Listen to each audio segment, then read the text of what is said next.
다윗의 범죄와 관련해서 우리가 생각해 볼 것이 있는데요. 그게 이제 보는 것과 마음의 문제입니다.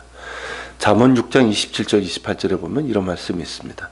사람이 불을 품에 품고서야 어찌 그의 옷이 타지 아니하겠으며 사람이 숯불을 밟고서야 어찌 그의 발이 되지 아니하겠느냐.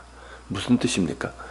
그러니까 옷이 타고 발이 돼 있는 이유가 있다는 거예요. 그 이유는 불을 품고 있고 그리고 이제 숯불을 밟기 때문에 옷이 타고 발이 될 수밖에 없다는 거죠.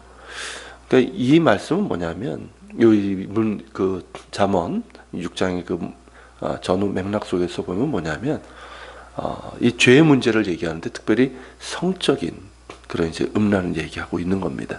그러니까 성적인 그런 죄, 그 같은 경우는 음란은 왜 그러냐면 기본적으로 우리 안에 음욕을 품고 있을 때 그것이 결국은 성적인 음란으로 행하게 될 수밖에 없다는 거죠. 상황이 되면 그렇게 된다는 거예요.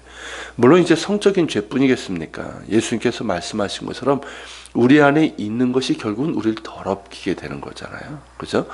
그렇기 때문에 성경은 이 마음의 문제 그리고 이제 보는 것의 문제를 굉장히 우리에게 주의할 것을 얘기하고 있습니다. 특별히 이제 보는 것에 주의해야 되는데 그런 말이 있습니다. 우리는 보는 것으로 만들어진다. 이런 말이 있을 정도로 이 보는 것을 굉장히 주의해야 됩니다.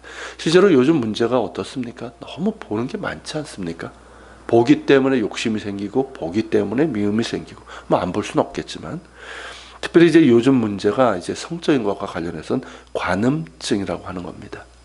그러니까 이제 음욕을 품고 보는 것이고 보면서 음욕을 가지고 범하는 일탈이고 병적인 증상입니다. 인터넷 사이트의 80%가 음란 사이트고 음란물이 넘쳐납니다. 이런 것을 보고 있고 또 보는 것을 당연시하는 그런 문화로 가고 있습니다. 그러나 그 보는 것이 결국에는 우리 안에 이 불을 품는 그런 현상이 되고 그것이 결국에는 이런 성적인 어떤 음란, 이런 범죄로 이어질 수 있다는 것이죠. 그렇기 때문에 보는 것에 주의해야 된다는 것입니다. 보는 것은 보는 것으로 그치지 않고 나의 마음을 지배하게 됩니다. 그러므로 이 보는 것에 주의하고 나의 눈을 거룩한 곳에 두는 결단을 해야 되는 것이죠. 예수님께서 이 결단과 관련해서 마태복음 5장 27절, 30절까지 해서 이렇게 말씀하셨어요. 제가 읽어드리면 또 간음하지 말라 하였다는 것을 너희가 들었으나 나는 너희에게 이르노니 음욕을 품고 여자를 보는 자마다 마음에 이미 간음하였느니라. 만일 내 오른 눈이 너를 실족하게 하거든 빼어내버리라. 내 백제 중 하나가 없어지고 온몸이 지옥에 던져지지 않는 것이 유익하며 또한 만일 내 오른손이 너를 실족하게 하거든 찍어내버리라. 내 백제 중 하나가 없어지고 온몸이 지옥에 던져지지 않는 것이 유익하니라. 예수님 역시 같은 말씀이죠. 음욕을 품고 보는 자마다, 여자를 보는 자마다. 그러니까 잠언의 말씀과 관련되는 부분이고요. 또 예수님 특별히 이제 마음의 문제, 보는 것의 문제를 동시에 지적하고 있습니다. 간음은 우리가 보통 이제 이 성적인 것을 행동의 문제, 육체의 문제로 생각을 하는데 그 이전에 이거는 마음의 문제이고 보는 것의 문제라는 것이죠. 그 마음에 음욕을 품고 이성을 보는 자는 이미 간음한 것과 다르지 않다는 것이죠. 그런 말씀입니다. 음욕을 품고 보기에 간음이라는 거죠.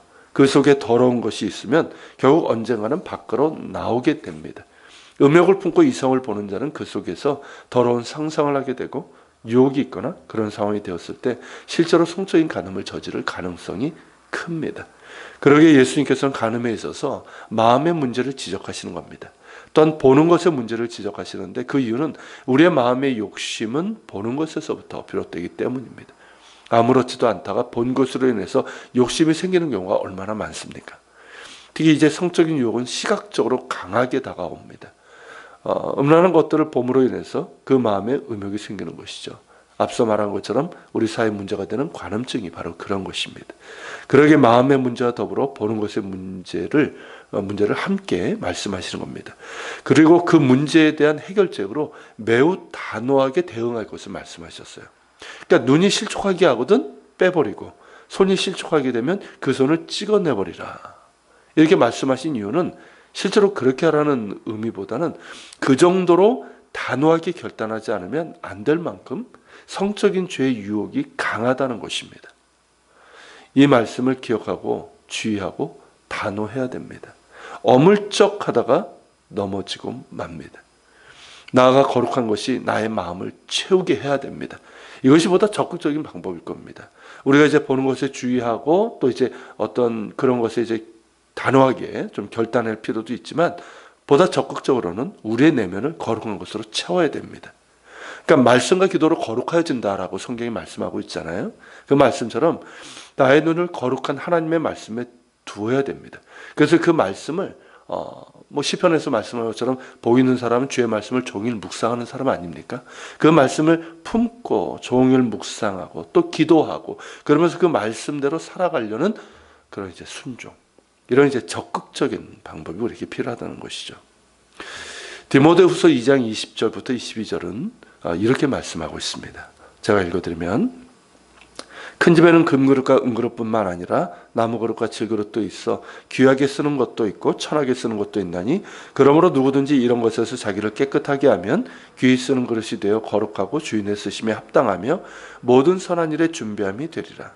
또한 너는 청년의 정욕을 피하고 주로 깨끗한 마음으로 부르는 자들과 함께 의와 믿음과 사랑과 화평을 따르라. 자, 여기 보면 이제 금그릇, 은그릇, 나무그릇, 질그릇이 나옵니다. 요즘 말로 하면 뭡니까? 금수저, 은수저, 나무수저, 흙수저입니다. 자, 사람들의 관심은 뭡니까? 사람들이 관심을 갖고 그런 것들은 자신이 금그릇인가 은그릇인가, 아니면 나무그릇인가 질그릇인가. 요즘 하면 금수저, 은수저, 흙수저 이런 것들이에요. 그리고 이제 금그릇, 은그릇이 될 때 하나님께서 쓰시기에 합당한 것으로 생각을 합니다. 그게 귀한 그릇으로 생각을 합니다. 그러나 그것은 본문의 의미를 제대로 이해하지 못한 데서 오는 잘못입니다. 이 말씀에서 강조점은 뭐냐면 깨끗한 그릇이에요. 아무리 금그릇, 은그릇이라 할지라도 깨끗하지 못하면, 더러우면 어떻습니까? 주님께서 결코 쓰실 수 없습니다. 비록 자신이 나무그릇, 질그릇이다 할지라도 자신을 깨끗하게 하면 귀히 쓰는 그릇이 되어서 거룩하고 주인의 쓰심에 합당하며 모든 선한 일에 준비함이 되리라는 말씀입니다. 다윗의 경우를 보면 그의 죄로 인해서 더럽혀졌음에도 하나님께서 그를 사용하신 이유는 그가 철저하게 회개하기도 했지만 하나님께서 그에게 약속하신 언약 때문입니다. 만일 다윗이 이때 자신을 깨끗하게 지켰다면 범죄로 인한 고통과 아픔을 겪지 않았을 뿐더러 더욱 귀한 그릇으로 하나님께 영광 돌리는 삶을 살았을 것입니다. 그러므로 우리가 기억하고 사모해야 할 것은 우리 자신을 더러운 것으로부터 깨끗하게 하여 하나님께서 쓰시기에 합당하여 모든 선한 일에 준비되는 그런 그릇이 되고자 하는 열망입니다. 이 소망을 가진 자는 구별된 거룩한 삶을 살아가는 것이죠. 다시 한번 기억합시다. 하나님의 사람은 있어야 될 자리, 내가 있어야 될 자리와 피하고 떠나야 될 자리를 잘 구별해야 됩니다. 깨끗한 마음으로 이성을 대하고 특별히 보는 것에 주의해야 됩니다. 죄에 대한 단호한 태도를 가져야 됩니다. 그리고 우리의 마음을 거룩한 것으로 채워야 됩니다. 말씀과 기도로 채우고 예수 그리스도의 마음으로 채울 수 있기를 또 사모하고 그렇게 할 수 있기를 바랍니다. 보는 것과 생각을 포함한 우리의 온몸을 하나님께서 기뻐하시는 거룩한 산제물로 드리기를 힘씁시다. 이것이 우리가 드릴 영적 예배입니다. 그래서 깨끗한 그릇이 되어서 하나님 쓰심에 합당하게 준비되고 귀하게 쓰시는 그릇이 될 수 있기를 소망합니다. 같이 기도하겠습니다.